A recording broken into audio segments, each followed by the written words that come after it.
नमस्कार, मैं रवीश कुमार। संविधान हत्या दिवस आपातकाल से जुड़ी यादों की राष्ट्रीय वापसी के लिए 25 जून का एक नया नाम रख दिया गया है। संविधान की हत्या का दिवस मनाएगी सरकार। सरकार ने बकायदा अधिसूचना जारी की है, गजट निकाल दिया है। इस सरकारी आदेश की कॉपी को प्रधानमंत्री से लेकर गृह मंत्री और तमाम मंत्री और बीजेपी के नेता ट्वीट कर रहे हैं। इसमें संविधान हत्या दिवस देवनागरी में लिखी है, मगर अंग्रेजी में रोमन में संविधान हत्या दिवस लिखा है। अंग्रेजी का कोई नाम नहीं है। अंग्रेजी नाम के लिए अगर आप रोमन का इस्तेमाल कर रहे हैं तो रोमन में ही कोई अंग्रेजी नाम दे सकते थे।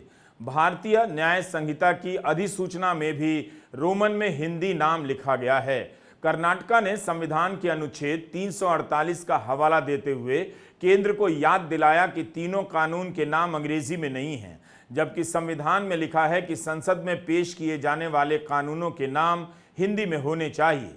अंग्रेजी की जगह हिंदी नाम रोमन में लिखा जाना अटपटा लगता है। अंग्रेजी नाम की जगह सरकार को रोमन में हिंदी लिखने की आदत से बचने का प्रयास करना चाहिए। शब्दों के चयन में संवैधानिकता का भी ख्याल रखना चाहिए। हत्या का मतलब अंत होता है, मगर अंत तो नहीं हुआ। इस सरकार ने इतने डे और दिवस का ऐलान कर दिया है कि अब केवल नाइट ही बची है, रात्रि। जल्दी ही मोदी सरकार नाइट मनाने के कार्यक्रमों का ऐलान करने लग जाएगी।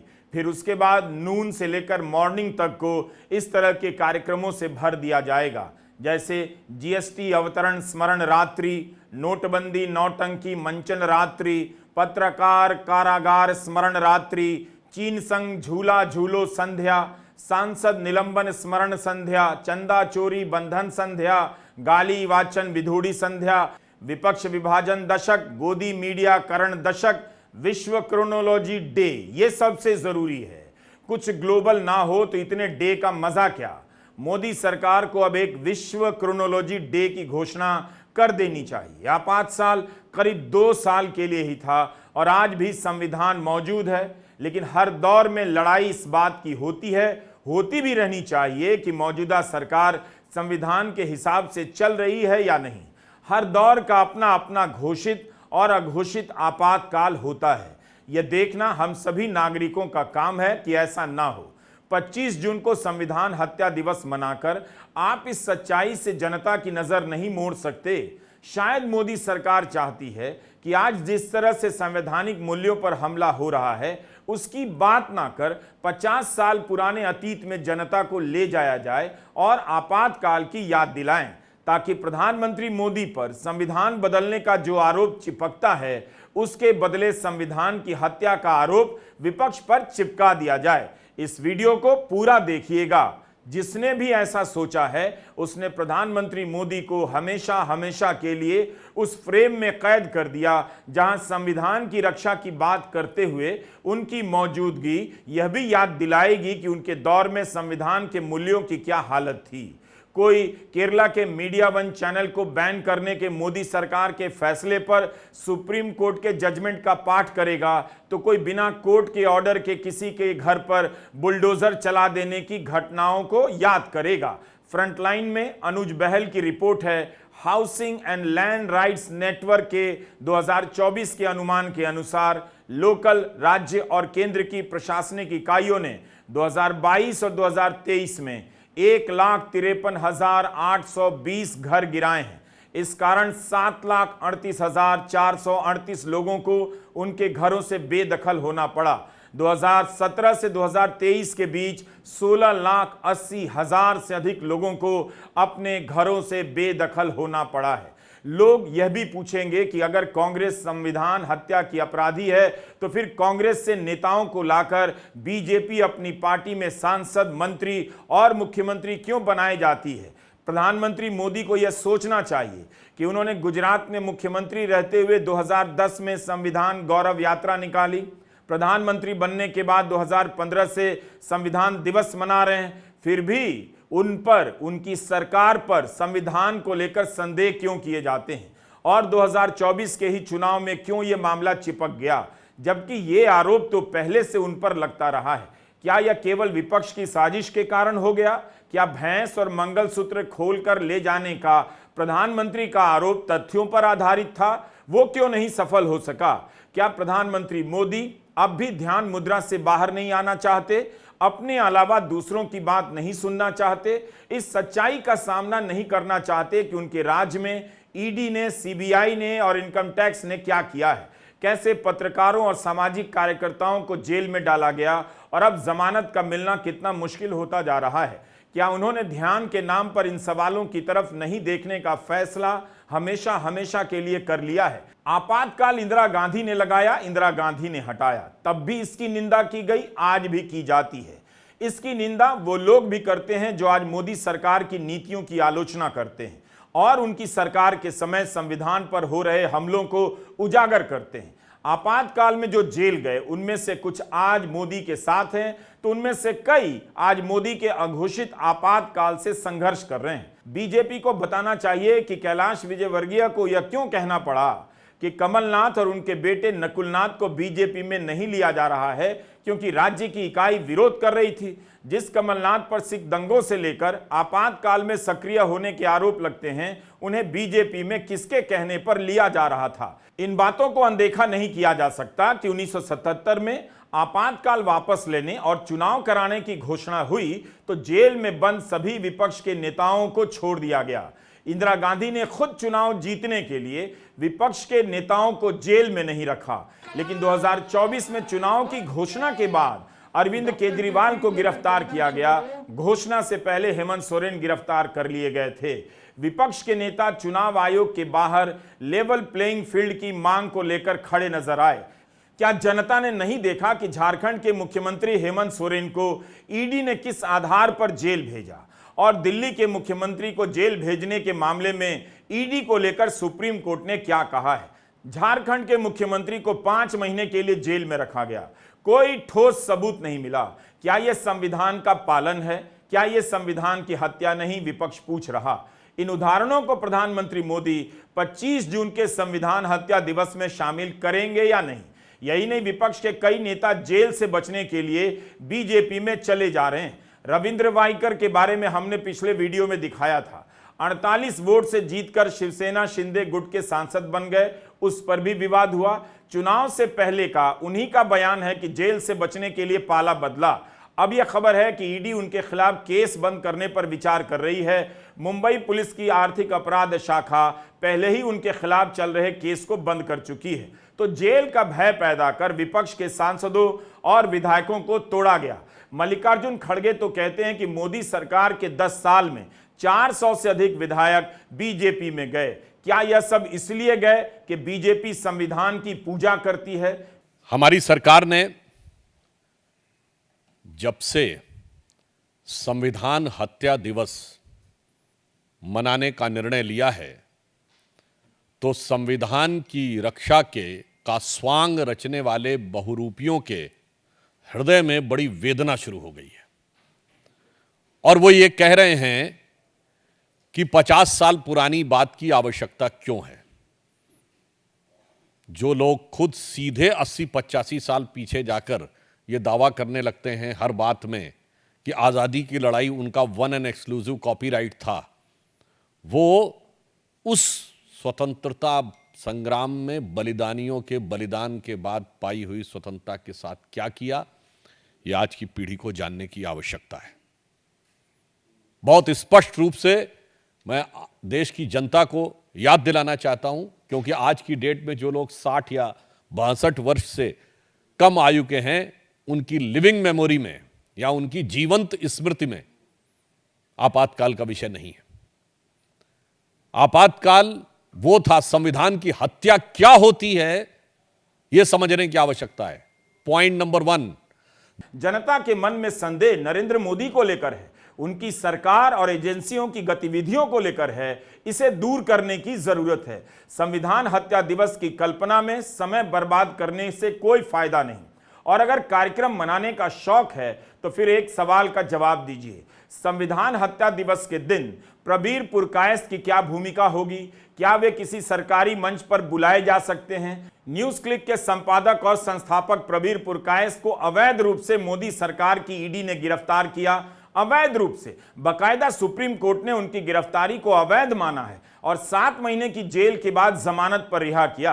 प्रबीर पुरकायस्थ के लिए क्या संविधान की हत्या केवल 25 जून 1975 को हुई या 3 अक्टूबर 2023 को भी हुई, जब वे अवैध रूप से ईडी के द्वारा गिरफ्तार किए गए? क्या एक नागरिक, एक संपादक का अवैध रूप से गिरफ्तार किया जाना 2023 में संविधान का पुनर्जीवित होना था, या संविधान की हत्या की सूची में यह भी शामिल किया जाएगा?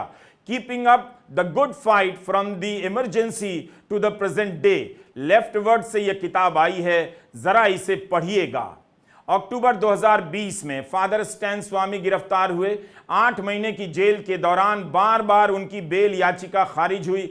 जेल में इलाज नहीं मिला। उन्हें पार्किंसन की बीमारी थी, हाथ कांपते थे, मगर पानी के लिए स्ट्रॉ नहीं दिया गया। जेल में उन्हें कोविड हुआ, इसके बाद निधन हो गया। क्या यह संविधान का पालन किया जा रहा था जब उन्हें स्ट्रॉ नहीं दिया जा रहा था? बाद में जांच में सामने आया कि उनके कंप्यूटर पर सबूत प्लांट किए गए थे। वे भारत के सबसे बुजुर्ग व्यक्ति हैं जिन पर आतंकवादी होने का आरोप लगा। जेल में उनकी हालत इतनी खराब हो गई कि उनके लिए खुद से खा पाना या नहा पाना मुश्किल हो गया था। उनकी मौत पर सीपीएम ने कहा था यह हत्या से कम नहीं। रामचंद्र गुहा ने ट्वीट कर कहा था यह न्यायिक हत्या है जिसमें गृह मंत्रालय से लेकर अदालतें जिम्मेदार है। 5 जुलाई 2020 को फादर स्टैन स्वामी की मौत हो गई। स्टैन स्वामी की मौत का भी जिक्र क्या संविधान हत्या दिवस के दिन किया जाएगा? देखिए, कौन बोल रहे हैं ये? अभी मैंने देखा गृह मंत्री जी का, कैसे बोल पा रहे हैं भाई? आप लोगों ने तो खुद ही संविधान को तहस नहस करके रख दिया, उसके मर्म को आहत करके रख दिया। चुने हुए प्रतिनिधियों को जेल में रखे, ह्यूमन राइट एक्टिविस्ट जेल में है, फादर स्टैन स्वामी दुनिया से चले गए। आपने तो ईडी, आईटी, सीबीआई के माध्यम से संविधान के पन्नों को तार तार कर दिया। मैं हत्या फिर भी नहीं बोलूंगा, क्योंकि इस तरह के शब्द आपके वैचारिक रुझान के हैं।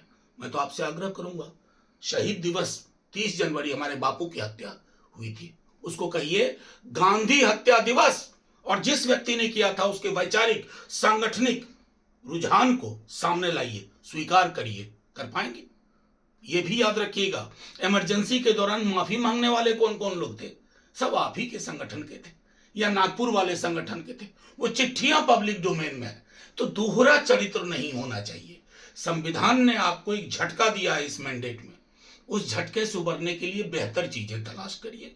अगर आप इसे कहते हैं संविधान संकल्प दिवस तो अच्छा लगता है, लेकिन मैं क्या करूं, आपके दिमाग में तो विभीषिका, हत्या ऐसे ही शब्द रहते हैं। ये आपकी पेट शब्दावली है। इस शब्दावली से मुक्ति पाइए, संविधान को पढ़िए और गढ़िए वैसा समाज जो आप में है नहीं संभवतः कैपेबिलिटी। गोदी मीडिया संविधान हत्या दिवस कैसे मनाएगा? जैसे ही वह आपातकाल के समय के गोदी मीडिया की याद दिलाएगा, आप दर्शकों को आज का सच दिखाई देने लग जाएगा। क्या आप नहीं देख रहे कि बिना आपातकाल की औपचारिक घोषणा के यह मीडिया गोदी मीडिया कैसे बन गया? क्या गोदी मीडिया संविधान हत्या दिवस के समय प्रेस की याद दिला पाएगा? संविधान हत्या दिवस के दिन गोदी मीडिया फंसा फंसा सा महसूस करेगा। कम से कम गोदी मीडिया के मालिक और एंकरों के बारे में तो सोचना ही चाहिए कि वे किस मुंह से अपने आज के इतिहास को छोड़ पुराने इतिहास की याद दिलाएंगे।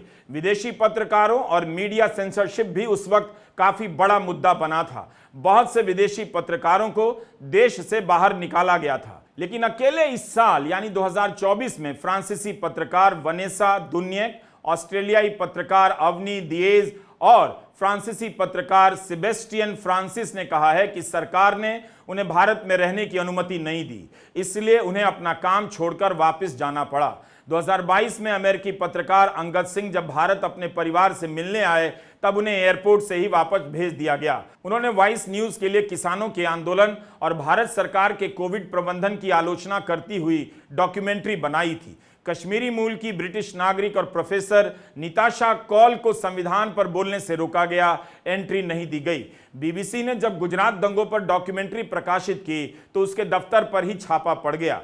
मोदी सरकार चाहेगी कि पुरानी सरकारों की जातियों को 25 जून के संविधान हत्या दिवस में समेट दें, लेकिन प्रधानमंत्री मोदी के 10 साल के दौर की घटनाएं पूरे साल बिखरी हुई नजर आती हैं। अब होगा यह कि उन तमाम तारीखों को संविधान हत्या दिवस की बात होने लग जाएगी।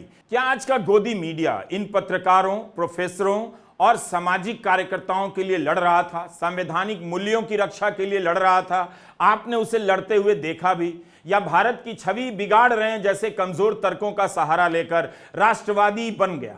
उस समय तो भारत के विपक्षी नेता इन्हीं विदेशी अखबारों से संपर्क कर रहे थे, क्योंकि भारत का मीडिया तब सरकार के दबाव में गोदी मीडिया बन गया। तब भी कुछ पत्रकार थे जो आपातकाल का विरोध कर रहे थे और खबरें लिख रहे थे। हमारा सवाल सिंपल है, क्या मोदी सरकार जब संविधान हत्या दिवस मनाएगी तो उसके कार्यक्रम से प्रबीर पुरकायस्थ को बाहर कर देगी, इन तथ्यों को बाहर निकाल देगी?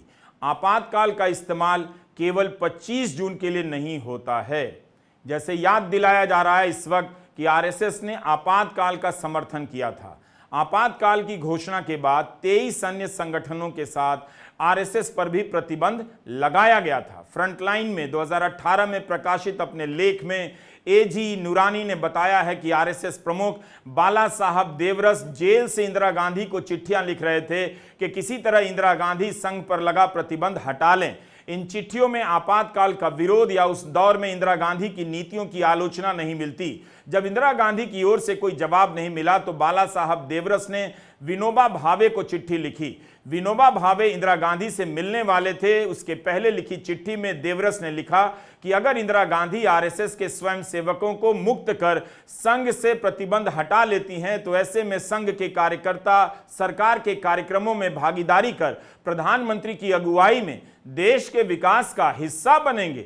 एजी नूरानी लिखते हैं कि इस बात के भी प्रमाण हैं कि कैद में रहे कई आरएसएस कार्यकर्ता ऐसे सरकारी हलफनामे पर हस्ताक्षर कर जेल से बाहर आए जिसमें बाहर निकलकर सरकारी नीतियों का विरोध न करने का वादा था। संघ के समर्थक इन चिट्ठियों को देवरस की रणनीति बताते हैं कि वे संघ के कार्यकर्ताओं और संगठन को बचाने के लिए ऐसा कर रहे थे। देवरस की चिट्ठियों का संदर्भ डीआर गोयल की किताब से है। यह किताब राधा कृष्ण प्रकाशन से छपी है। शीर्षक है राष्ट्रीय स्वयं सेवक संघ। वैसे योगेंद्र यादव अपने एक पुराने ट्वीट में खुद बाला साहब देवरस की किताब से इन चिट्ठियों का मसौदा पोस्ट कर चुके हैं। ज्ञान प्रकाश की किताबों में भी इनका हवाला मिलता है। संविधान हत्या दिवस के दिन आरएसएस की इन चिट्ठियों को कहां कहां रखा जाएगा, कहां कहां प्रदर्शन होगा?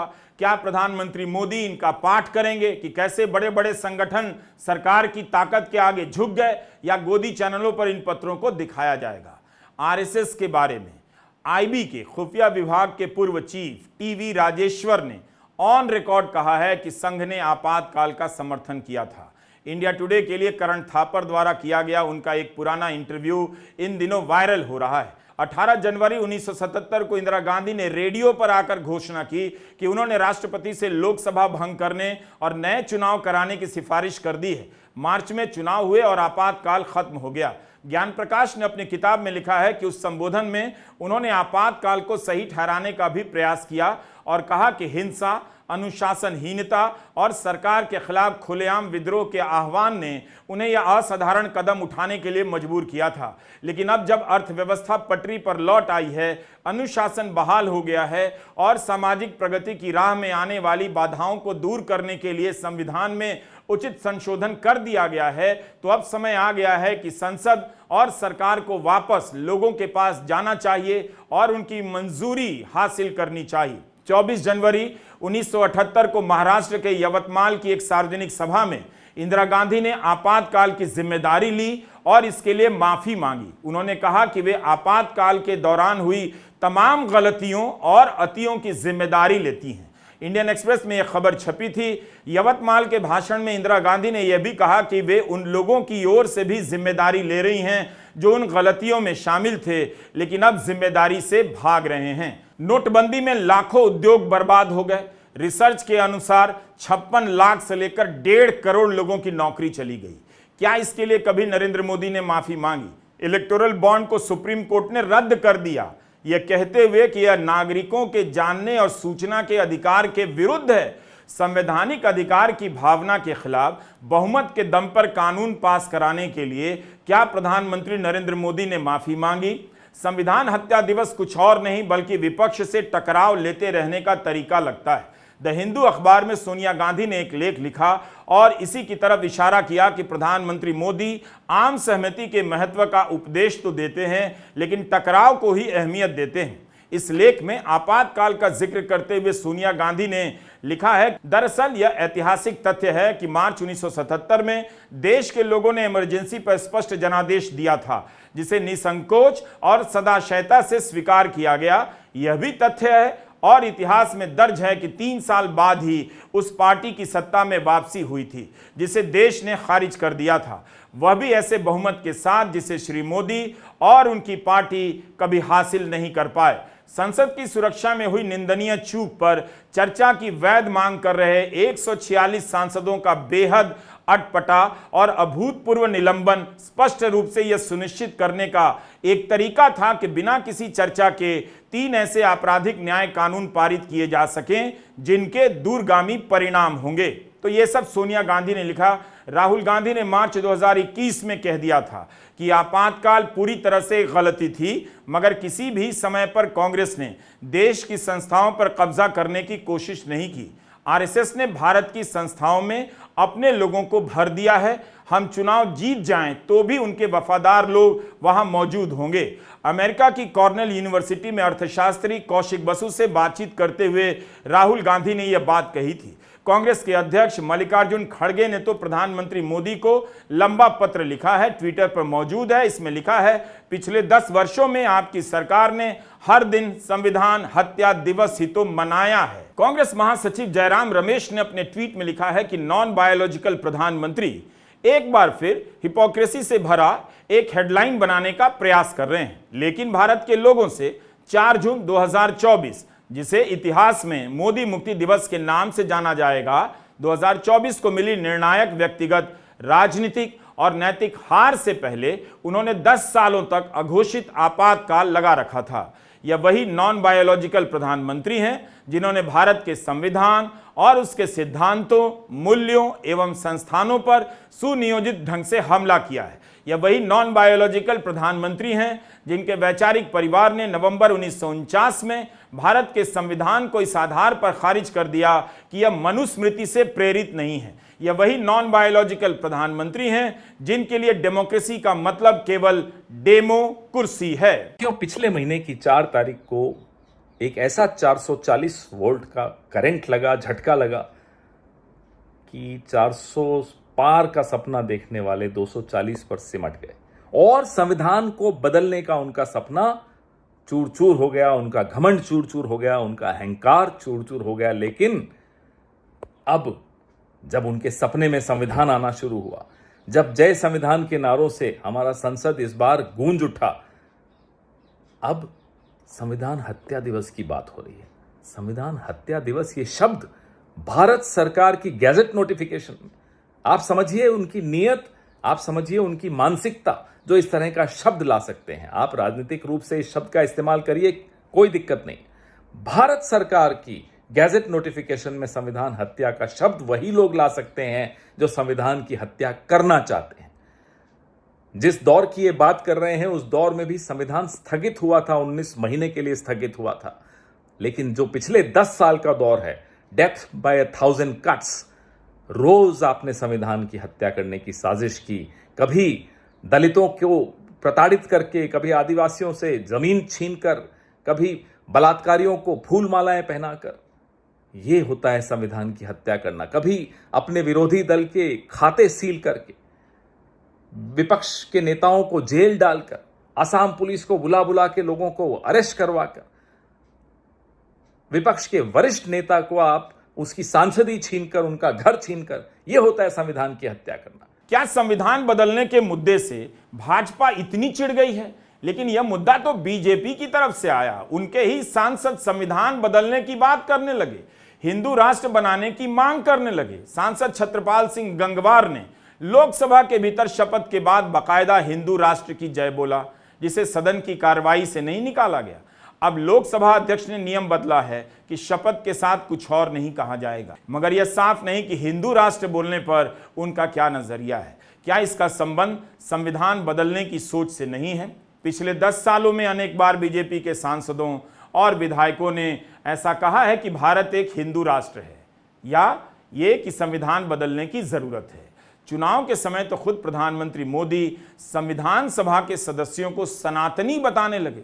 इस बयान को सुनिए और समझने का प्रयास कीजिए कि वे संविधान बनाने का श्रेय किसे दे रहे हैं। कान खोल करके सुन लो, ये जो संविधान इतना महान बना है, ये जो संविधान हमें देश को आगे ले जाने की ताकत देता है, इस संविधान को बनाने के लिए जो संविधान सभा थी उसमें 80-90% से भी ज्यादा, 80-90% से भी ज्यादा सबके सब सनातनी थे और उन सनातनियों ने इतना उत्तम संविधान बनाने में बाबा साहब आंबेडकर का साथ दिया है।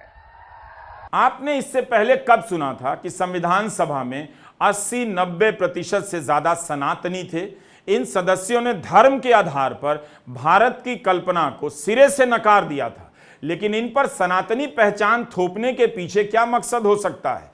इन सब बातों पर ध्यान दीजिए, वरना पता भी नहीं चलेगा संविधान दिवस को एक दिन सनातनी दिवस में बदल दिया जाएगा। प्रधानमंत्री की आर्थिक सलाहकार परिषद के एक सदस्य हैं विवेक देबरॉय। इन्होंने तो पिछले साल स्वतंत्रता दिवस के दिन बाकायदा लेख लिखा कि भारत को नए संविधान की जरूरत है। जब हंगामा हुआ तो आर्थिक परिषद का बयान आया कि परिषद इस राय से इत्तेफाक नहीं रखती। विवेक देबरॉय का अपना मत है। मिंट अखबार में यह लेख छपा था, उन्हें आर्थिक परिषद से नहीं निकाला गया। यानी संविधान बदलने की बात मोदी सरकार और बीजेपी के नेताओं के लिए इतनी सामान्य है कि आप इसे लेकर लेख भी लिख दें, आपके खिलाफ कोई कार्रवाई नहीं होगी। जाहिर है इन बयानों से और ऐसी हरकतों से विपक्ष ने मुद्दा बनाया कि संविधान बदलना चाहते हैं। लेकिन बात केवल बदलने की नहीं थी, तमाम मुद्दे भी शामिल थे कि संविधान पर हमला हो रहा है। सरकार बार बार अभी जो हो रहा है उसके जवाब में आपको पुरानी यादों में क्यों ले जाना चाहती है? क्या यह बताने के लिए कि आज जैसा हो रहा है वैसा पहले हो चुका था और होता रहेगा, या यह बताने के लिए कि आज ऐसा कुछ नहीं हो रहा जैसा पहले हुआ था? कभी आपने गौर किया है कि यह सरकार आपको हमेशा अतीत में क्यों रखना चाहती है? वो आपके लिए अतीत का चुनाव भी खुद ही करती है। सरदार पटेल ने तो राष्ट्रीय स्वयंसेवक संघ को बैन कर दिया था 2 साल के लिए। क्या इस अतीत को याद दिलाने के लिए कोई नया दिवस मनाना चाहेंगे आप? संघ बैन दिवस टाइप से मनाएंगे? 30 जनवरी 1948 के दिन गांधी की हत्या हुई। बीजेपी की सांसद गांधी जी की हत्या करने वाले गोडसे को अपना हीरो बताती रहीं। गांधी की हत्या के दिन गोडसे को हीरो बताने के लिए ट्विटर पर ट्रेंड कराया जाता है। सरकार और बीजेपी के नेता इसे अनदेखा क्यों करते हैं? 2022 में हिंदू महासभा ने ग्वालियर में 30 जनवरी को गोडसे आपटे स्मृति दिवस के रूप में मनाया। इस दिन महात्मा गांधी के खिलाफ अपशब्द बोलने और गलत बयानी करने के लिए जेल जाने को योगदान माना गया और कालीचरण महाराज नाम के एक धार्मिक प्रचारक को गोडसे आपटे भारत रत्न देकर सम्मानित किया गया। आरएसएस 14 अगस्त को अखंड एकता दिवस के रूप में मनाता रहा है। लेकिन अचानक 2021 में प्रधानमंत्री ने लाल किले से ऐलान कर दिया कि अब से 14 अगस्त को विभाजन विभीषिका स्मरण दिवस मनाया जाएगा। एक ही धारा का मातृ संगठन अखंड एकता दिवस मना रहा है तो उसी धारा का राजनीतिक संगठन विभाजन विभीषिका स्मरण दिवस मना रहा है। प्रधानमंत्री ने तो यह भी कह दिया कि विभाजन को भुला दिया गया है। 5,000 और 15,000 रुपया महीना कमाने वाली दीनहीन जनता पर आप इतिहास का हर चैप्टर याद रखने का बोझ नहीं डाल सकते। इतिहास बहुत व्यापक विषय है जिस पर शोध लगातार चलता है, शोध होने के बाद भी शोध होता है। विभाजन पर ही इतनी किताबें लिखी गई हैं कि व्हाट्सएप अंकिल सब एक लाइफ में इन किताबों को नहीं पढ़ पाएंगे। अगर इन किताबों को व्हाट्सएप अंकिलों को दे दिया जाए तो वे 2 काम करेंगे। हाउसिंग सोसाइटी का व्हाट्सएप ग्रुप छोड़कर भाग जाएंगे या सोसाइटी के गेट पर गंजी फाड़कर जमीन पर लौटने लग जाएंगे कि अब फिर नहीं कहेंगे इतिहास हमें नहीं पढ़ाया गया, इतनी किताबें नहीं पढ़ सकते। कितने लोग इस देश में इतिहास पढ़ते हैं और ढंग से पढ़ाने वाले हैं? इतिहास पर शोध का मोदी सरकार का बजट कितना है यह सब तो पूछिए। ज्यादातर छात्र इंजीनियरिंग डॉक्टर बनने चले जाते हैं। क्या उन्हें पढ़ाने से इतिहास के सारे विषय पढ़ाए जा सकते हैं? कितने लोग नौकरी में आने के बाद व्हाट्सएप चैट छोड़कर इतिहास की किताब खरीदते हैं और पढ़ते हैं? आपके स्क्रीन पर ये चंद किताबों के कवर हैं जो विभाजन पर लिखे गए हैं। विभाजन पर लिखी गई किताबों का आधा प्रतिशत भी नहीं है। आज तक इसके अलावा अलग अलग पहलुओं को लेकर शोध होता जा रहा है। कई लोग हैं जो विभाजन की स्मृतियों को दर्ज कर रहे हैं, पूरा जीवन इसी काम में खपा दिया है। विभाजन को लेकर अमृतसर में एक म्यूजियम बना है, 2015 में ही कुछ लोगों ने बनाया था। 1947 partitionarchive.org की वेबसाइट पर जाइए। एक एनजीओ ने 2008 से विभाजन की त्रासदी के चश्मदीदों से बातचीत कर उनके बयान दर्ज करना शुरू किया है। यह ओरल हिस्ट्री का एक बहुत बड़ा आर्काइव है जिसमें कोई भी अपना योगदान दे सकता है। अब तक इन्होंने 11,500 से अधिक चश्मदीदों के इंटरव्यू दर्ज किए जिन्हें याद करना होता है और दर्ज करना होता है। वो सबकी कहानी, सबका विस्थापन, हर पहलू, सबका दुख दर्ज करते रहते हैं। तो अगर आप चाहें तो बिल्कुल आपातकाल को याद कर सकते हैं, लेकिन उस याद का मकसद क्या है, उसका तरीका क्या है? क्या इस तरह से याद किया जाएगा? क्या मोदी सरकार अपने 10 साल का रिकॉर्ड छिपा सकती है? उस पर पर्दा डालने के लिए दिवस और म्यूजियम काफी नहीं। अब भारत सरकार 2022 से विभाजन विभीषिका स्मरण दिवस मना रही है। इसका क्या हासिल हुआ?